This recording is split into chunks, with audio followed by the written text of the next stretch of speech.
कोई हथियार नहीं निकला, किसी ने दरवाजा नहीं तोड़ा, और फिर भी बैंक की तिजोरी पूरी तरह से खाली थी।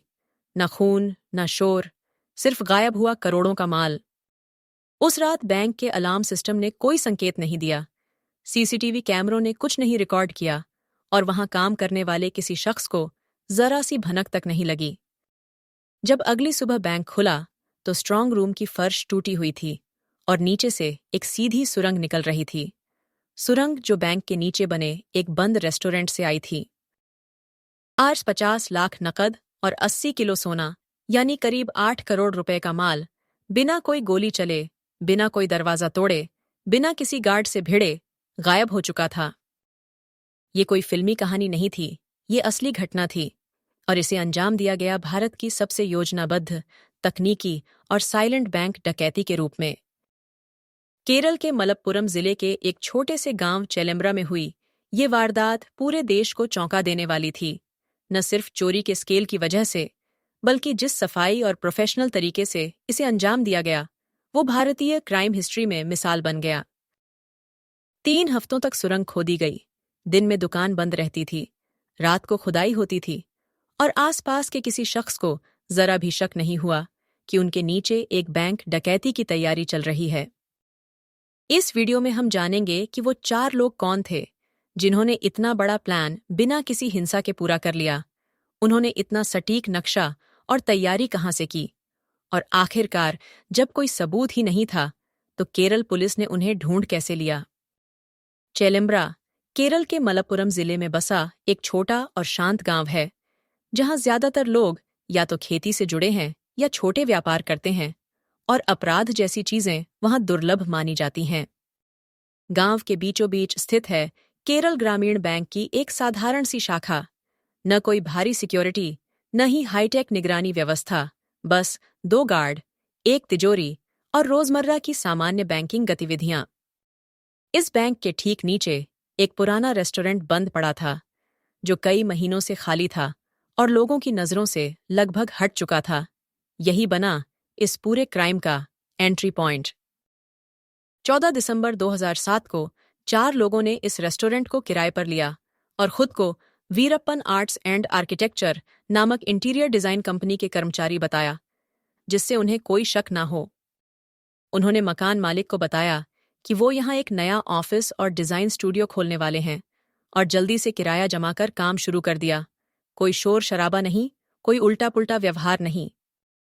बाहर से सब कुछ सामान्य लग रहा था, लेकिन अंदर शुरू हो चुका था एक मास्टर प्लान, एक सुरंग की खुदाई जो सीधे बैंक की तिजोरी तक जाने वाली थी।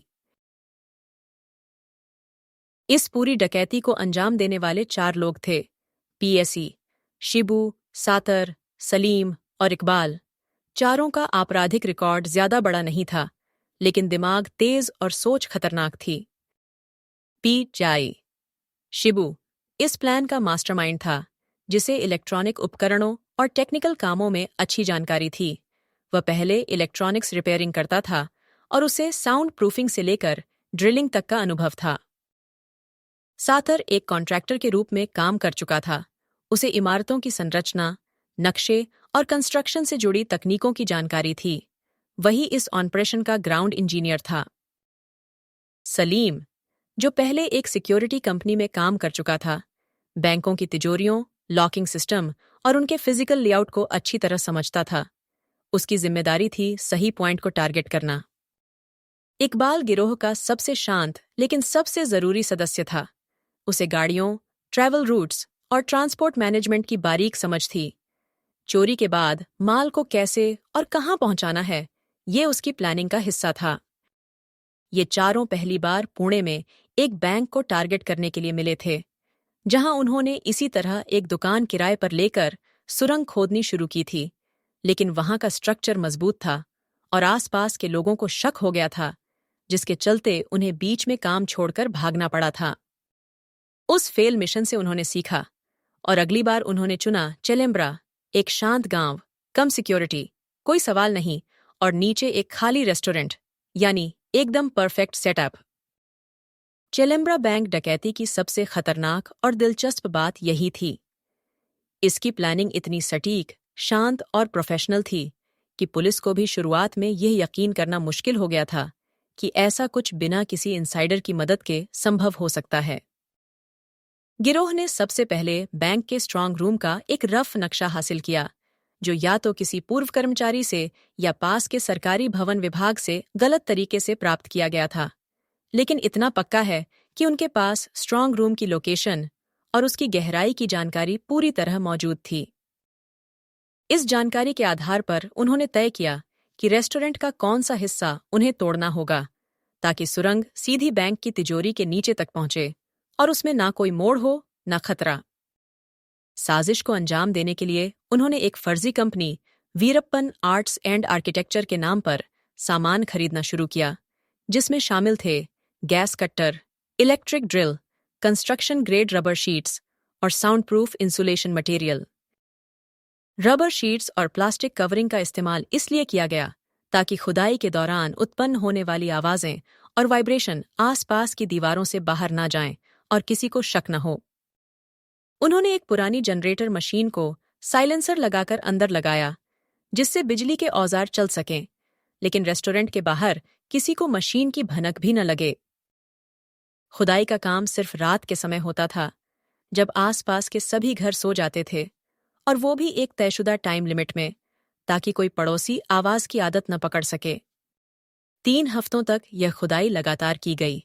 हर रात 6 से 8 घंटे तक का काम होता था, और हर दिन खुदाई के बाद मलबा प्लास्टिक बैग्स में पैक करके रेस्टोरेंट के अंदर ही छिपा दिया जाता था, जिससे किसी को शक न हो कि बाहर मिट्टी फेंकी जा रही है। सुरंग खुदाई के लिए उन्होंने बेसिक कंस्ट्रक्शन टूल्स के साथ साथ लेजर पॉइंटर का इस्तेमाल किया, ताकि खुदाई की दिशा 1 इंच भी इधर-उधर न हो और सीधा स्ट्रांग रूम के नीचे पहुंचे। उन्होंने मिट्टी की मजबूती, पानी के रिसाव और दीवारों की कंपोजिशन तक को ध्यान में रखते हुए हर स्टेप पर इंजीनियरिंग जैसा काम किया, ताकि किसी भी पॉइंट पर खुदाई बंद न होनी पड़े या आवाज तेज न हो जाए। 3 हफ्तों की इस मेहनत के बाद सुरंग पूरी तरह तैयार थी, लगभग 30 फीट लंबी, 1.5 फीट चौड़ी और इतनी गहरी कि उसमें झुककर आराम से अंदर तक जाया जा सके। अब सिर्फ एक चीज बची थी, स्ट्रांग रूम की फर्श को काटना और अंदर घुसना, जिसे उन्होंने बिल्कुल सही टाइमिंग के साथ अगले वीकेंड पर अंजाम देने का फैसला किया, क्योंकि शनिवार की रात बैंक बंद हो जाता था और अगला दिन रविवार होता, जिससे उन्हें 2 दिन का वक्त मिल जाता चोरी को कवर करने और गायब होने के लिए। 29 दिसंबर 2007 शनिवार की रात। गांव में हर चीज पहले जैसी शांत थी। लोग अपने घरों में सो रहे थे, दुकानें बंद थीं और बैंक की बिल्डिंग हमेशा की तरह सील बंद अंधेरे में डूबी हुई। बिल्डिंग के ठीक नीचे स्थित बंद रेस्टोरेंट की छोटी सी दुकान की खिड़कियों से भी कोई रोशनी बाहर नहीं आ रही थी, लेकिन अंदर चारों लोग, शिबू, साथर, सलीम और इकबाल, पूरी तैयारी के साथ अपने मिशन के आखिरी चरण में थे। प्लान के मुताबिक इस रात को स्ट्रांग रूम की फर्श काटी जानी थी, एक ऐसा हिस्सा जो अब तक अनटच्ड था, लेकिन सुरंग वहीं तक पहुंच चुकी थी। उन्होंने सबसे पहले अंदर साइलेंट जनरेटर चालू किया, फिर गैस कटर और ड्रिलिंग मशीनों को प्लास्टिक रैप से कवर किया गया, ताकि शोर और कंपन को कम किया जा सके। गैस कट्टर के जरिए उन्होंने तिजोरी के फर्श के हिस्से को एकदम सटीक एंगल पर काटा, जहां पहले से स्ट्रक्चरल दबाव कम था, ताकि टाइल्स टूटने की आवाज ज्यादा न फैले। इस पूरी प्रक्रिया में उन्हें लगभग 3 घंटे लगे। पहले फर्श को काटना, फिर तिजोरी का दरवाजा तोड़े बिना उसके अंदर पहुंचना और फिर कैश और सोना इकट्ठा करना। उन्होंने किसी भी पैकेट को बाहर ले जाने से पहले उसे रैप किया, दस्ताने और मास्क पहन रखे थे, ताकि न फिंगरप्रिंट छूटे, न डीएनए। 50 लाख नकद और लगभग 80 किलो सोना तिजोरी से निकाला गया। उसे प्लास्टिक के मजबूत कंटेनरों में पैक किया गया और सुरंग के जरिए रेस्टोरेंट के अंदर लाया गया। सामान जैसे जैसे इकट्ठा होता गया, इकबाल उसे तैयार गाड़ी तक पहुंचाने लगा, एक साइलेंट टेम्पो जिसमें साउंड इंसुलेशन और फेक कंप्यूटर प्रिंटर बॉक्सेस लगे थे, ताकि लोडिंग पर किसी को शक न हो। सुबह से पहले करीब 4:30 बजे तक चारों पूरी तरह निकल चुके थे। रेस्टोरेंट को बाहर से लॉक किया गया, जैसे कुछ दिन के लिए छुट्टी पर हो। तिजोरी के ऊपर कटी हुई फर्श पर भी एक प्लाई शीट चिपकाई गई थी, ताकि ऊपर से कुछ न दिखे। बैंक का गेट बंद, रेस्टोरेंट बंद और चारों चुपचाप गायब। जब रविवार बीता, कोई हरकत नहीं हुई और जब सोमवार सुबह बैंक के स्टाफ ने गेट खोला तो उन्हें समझ नहीं आया कि सब कुछ सामान्य दिखते हुए भी स्ट्रांग रूम का दरवाजा अंदर से थोड़ा झुका हुआ क्यों है। जब तिजोरी खोली गई तो वहां सिर्फ एक चीज थी, खालीपन। और उसके नीचे एक सुरंग, करीब 30 फीट लंबी, सीधी, सटीक और एकदम फिल्मी। 31 दिसंबर 2000, सोमवार सुबह। सर्दियों की आम सुबह की तरह बैंक खुला। स्टाफ रोज की तरह समय पर आया, गेट खोला, शटर उठाए और अंदर दाखिल हुए। सभी कुछ सामान्य लग रहा था।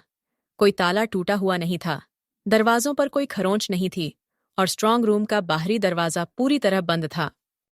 बैंक मैनेजर ने जब स्ट्रांग रूम का लॉक खोला तो उसे सबसे पहले फर्श में हल्की दरार नजर आई। दरवाजा अंदर से थोड़ा टेढ़ा लग रहा था, जैसे किसी ने उसे नीचे से धक्का दिया हो या उसमें हल्की हरकत हुई हो।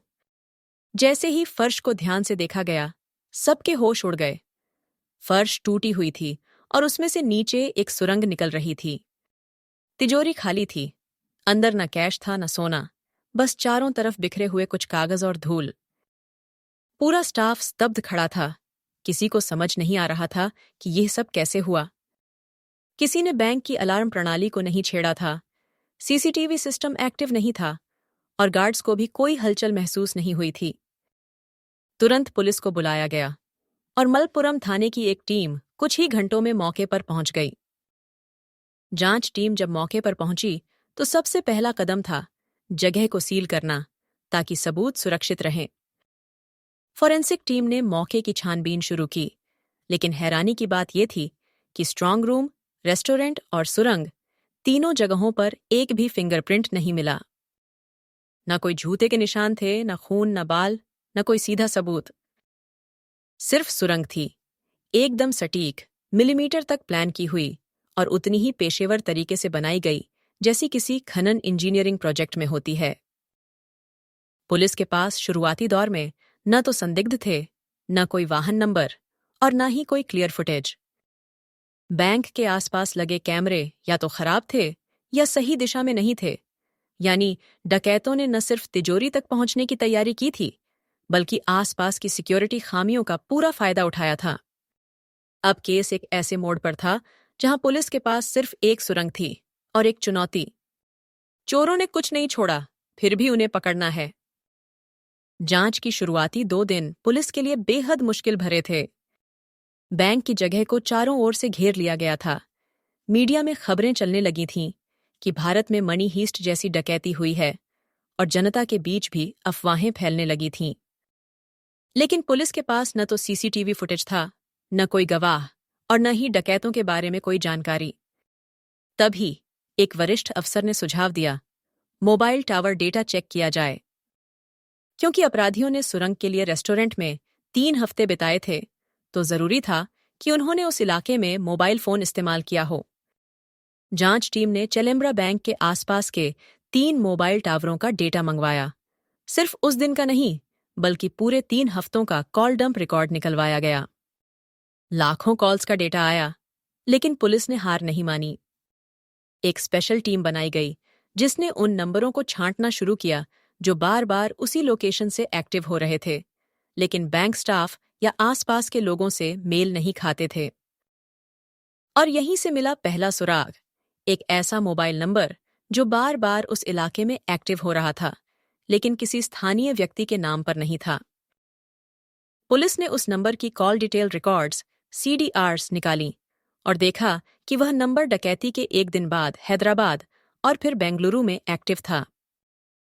ये पैटर्न साफ इशारा कर रहा था, जो व्यक्ति इस नंबर का इस्तेमाल कर रहा था वह डकैती में शामिल हो सकता है और अब शहर बदल रहा है। अब यह मामला एक छोटे गांव से निकलकर इंटरसिटी ऑपरेशन बन चुका था।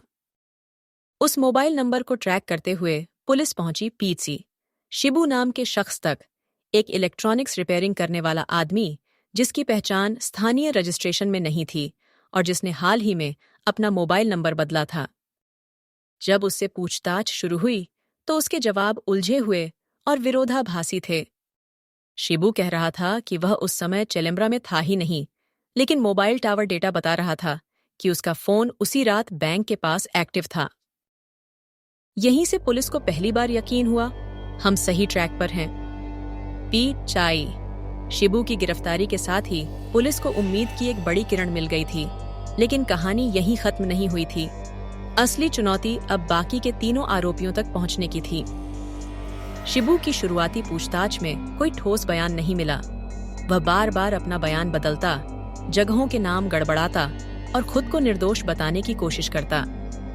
लेकिन पुलिस जान चुकी थी कि वो कुछ छुपा रहा है और उन्हें चाहिए था दबाव, तकनीक और रणनीति। एक खास टीम ने शिबू के मोबाइल की कॉल हिस्ट्री खंगालनी शुरू की। वहां कुछ नंबर ऐसे मिले जिनसे उसकी नियमित बातचीत होती थी और ये नंबर अलग अलग शहरों से एक्टिव थे: कोयम्बटूर, चेन्नई, हैदराबाद और बेंगलुरु। पुलिस को अब यकीन हो गया कि ये मामला सिर्फ चेलेम्ब्रा तक सीमित नहीं है, गिरोह देश भर में बिखरा है। शिबू से तकनीकी और साइकोलॉजिकल दबाव के बाद जबरदस्त ब्रेक मिला। उसने 3 नाम बताए: सातर, सलीम और इकबाल।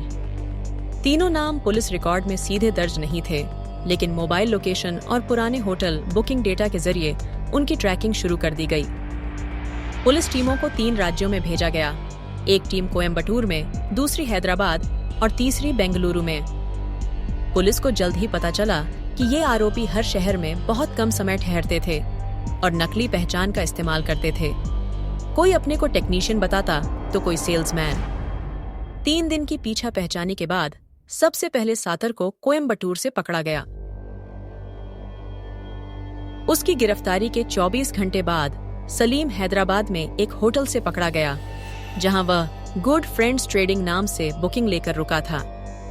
इकबाल को पकड़ना थोड़ा ज्यादा मुश्किल था, क्योंकि वो अक्सर लोकेशन बदलता रहता था, लेकिन पुलिस ने उसकी आखिरी कॉल लोकेशन से बेंगलुरु के एक लॉज पर छापा मारा और उसे भी गिरफ्तार कर लिया। चारों की गिरफ्तारी होते ही पूरे केस की तस्वीर साफ हो गई। पूछताछ में उन्होंने डकैती की योजना, सुरंग की खुदाई, तिजोरी से सोना और नकदी निकालने का तरीका सब कुछ मान लिया। उनकी निशानदेही पर पुलिस को चोरी किया गया सामान अलग अलग जगहों पर दबा हुआ छिपाया गया और कुछ हिस्सा पिघलाया हुआ भी मिला। करीब 75% माल पुलिस ने रिकवर कर लिया, जो भारतीय बैंक डकैती इतिहास में बहुत बड़ी कामयाबी मानी गई। अब पुलिस और जनता दोनों को ये जानकर झटका लगा कि ये चारों ना कोई प्रोफेशनल क्रिमिनल थे, ना गैंगस्टर, बल्कि आम जिंदगी जी रहे लोग थे, जिन्होंने दिमाग और धैर्य से एक ऐसा क्राइम प्लान किया था जो पहले कभी नहीं देखा गया। चारों आरोपियों की गिरफ्तारी के बाद पुलिस की अगली सबसे बड़ी प्राथमिकता थी चोरी किए गए माल को ढूंढना और केस को सबूतों से इतना मजबूत बनाना कि कोर्ट में कोई बचाव न रह जाए। शिबू और साथियों की पूछताछ से जो जानकारी सामने आई, वो जितनी हैरान करने वाली थी, उतनी ही चौंकाने वाली भी। चोरी के तुरंत बाद ही सोना और नकदी को 5 हिस्सों में बांट दिया गया था। हर आरोपी को एक हिस्सा सौंपा गया था और उन्हें कहा गया था कि वे अलग अलग शहरों में जाकर उस माल को छिपा दें या धीरे धीरे ब्लैक मार्केट में बेच दें। कुछ सोना उन्होंने चेन्नई के पुराने बाजारों में स्मगलरों के जरिए पिघलवाया, जिससे उसकी पहचान खत्म हो जाए। कुछ नकदी को छोटे छोटे पैकेट्स में अलग अलग लॉकरों में रखा गया और कुछ रकम को लोकल हवाला नेटवर्क के जरिए साउथ इंडिया के व्यापारिक केंद्रों तक भेजा गया। लेकिन केरल पुलिस ने यह सब होते रहने नहीं दिया। चारों की निशानदेही पर पुलिस ने 3 हफ्तों तक देश के अलग अलग हिस्सों में ऑपरेशन चलाए। हैदराबाद में एक पुराने गोडाउन से लाखों रुपए नकद बरामद हुए, जिन्हें प्लास्टिक बैग्स में सील करके चावल के बोरे के नीचे छुपाया गया था। बेंगलुरु के बाहरी इलाके में एक छोटी वर्कशॉप के फर्श के नीचे दबाकर रखा गया सोना बरामद किया गया, जो मिट्टी के बर्तनों और वेल्डिंग उपकरणों के नीचे छिपाया गया था। चेन्नई में 2 ज्वेलर्स पर छापे मारे गए, जहां कुछ सोना पिघलाया जा चुका था, लेकिन पुलिस ने फॉरेंसिक टेस्ट से उसकी असली पहचान निकाल ली। कुल मिलाकर पुलिस ने करीब 75% से ज्यादा चोरी हुआ माल बरामद कर लिया, जो भारत के बैंक डकैती इतिहास में एक बड़ी रिकवरी मानी जाती है। सबूतों की पुष्टि में सबसे बड़ी भूमिका निभाई mobile call records, location data, hotel registration forms और बरामद माल पर मिले निशानों ने। हालांकि आरोपी बेहद सावधानी से काम कर रहे थे, फिर भी कुछ पैकिंग मटेरियल, कंटेनरों और पिघलाए गए सोने के सैंपल्स पर फोरेंसिक लैब्स ने माइक्रो स्तर पर फिंगरप्रिंट और ट्रेस मटेरियल हासिल कर लिए। इतना ही नहीं, पुलिस ने सुरंग की खुदाई में इस्तेमाल हुए औजारों को भी बरामद किया, जो डकैती के बाद रेस्टोरेंट के एक कोने में छिपा दिए गए थे। उन टूल्स पर पाए गए डीएनए और आंशिक फिंगरप्रिंट्स ने जांच को और मजबूत बना दिया। इन सब ने मिलकर केस को कोर्ट में लगभग अजेय बना दिया। अब सिर्फ एक स्टेप बचा था, न्याय। चारों आरोपियों की गिरफ्तारी और चोरी का अधिकांश माल बरामद होने के बाद केस को अदालत में पेश किया गया। इस केस ने न सिर्फ केरल बल्कि पूरे देश की मीडिया का ध्यान खींचा था, क्योंकि मामला अब सिर्फ चोरी का नहीं था, बल्कि ये सवाल भी था कि क्या पुलिस टेक्नोलॉजी और प्लानिंग से इतनी ताकतवर डकैती को कानूनी रूप से भी हराने में सक्षम है या नहीं। आरोपियों पर भारतीय दंड संहिता की कई धाराओं के तहत मुकदमा दर्ज किया गया, जिनमें प्रमुख थीं धारा 457 रात में घर या इमारत में घुसपैठ करना, धारा 380 चोरी करना, धारा 120B आपराधिक साजिश, धारा 427 जानबूझकर संपत्ति को नुकसान पहुंचाना और prevention of money laundering act के तहत भी कार्रवाई हुई। केरल पुलिस ने कोर्ट में बेहद मजबूत चार्जशीट पेश की, जिसमें mobile tower location data, call details, आरोपी की स्वीकृति वाले बयान, बरामद माल, फोरेंसिक रिपोर्ट्स और गवाहों की सूची शामिल थी। सबसे अहम बात यह रही कि पुलिस के पास एक भी गवाह का बयान जबरदस्ती लिया गया, ऐसा कोई आरोप नहीं था। हर बयान डॉक्यूमेंटेड और टेक्निकल एविडेंस से जुड़ा था। पुलिस ने सुरंग का पूरा नक्शा अदालत में दिखाया, चोरी की रात की टाइमलाइन प्रस्तुत की और यह भी बताया कि सुरंग किस कोण पर, कितनी गहराई और कितनी लंबाई में खोदी गई थी। उन्होंने कोर्ट को यह भी दिखाया कि कैसे टूल्स को प्लास्टिक और रबर शीट से ढंका गया था, कैसे नकली पहचान से रेस्टोरेंट किराए पर लिया गया और कैसे मोबाइल डेटा ने पूरे गिरोह की लोकेशन और मूवमेंट को साबित किया। डिफेंस की तरफ से यह तर्क दिया गया कि आरोपियों के बयान पुलिस दबाव में लिए गए थे, लेकिन अदालत ने उन बयानों को मोबाइल रिकॉर्ड्स और फोरेंसिक सबूतों से मिलाकर जांचा और पाया कि वे पूरी तरह मेल खाते हैं। फैसला आने में कुछ महीने लगे, लेकिन जब आया तो बिल्कुल साफ और कड़ा था।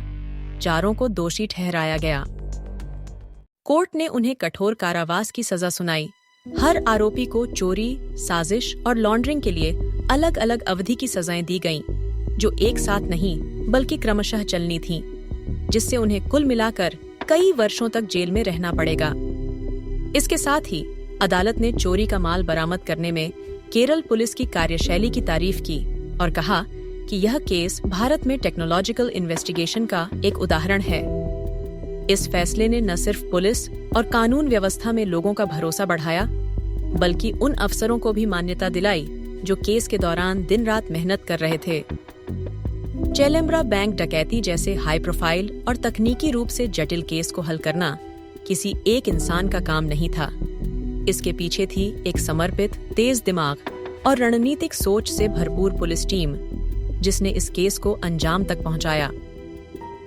इस केस ने लोगों को सिखाया, सिर्फ हथियार नहीं, दिमाग भी खतरनाक हो सकता है, और दिमाग से लड़ा जाए तो पुलिस उससे 2 कदम आगे निकल सकती है। चेलेम्ब्रा बैंक डकैती ने सिस्टम की आंखें खोल दी।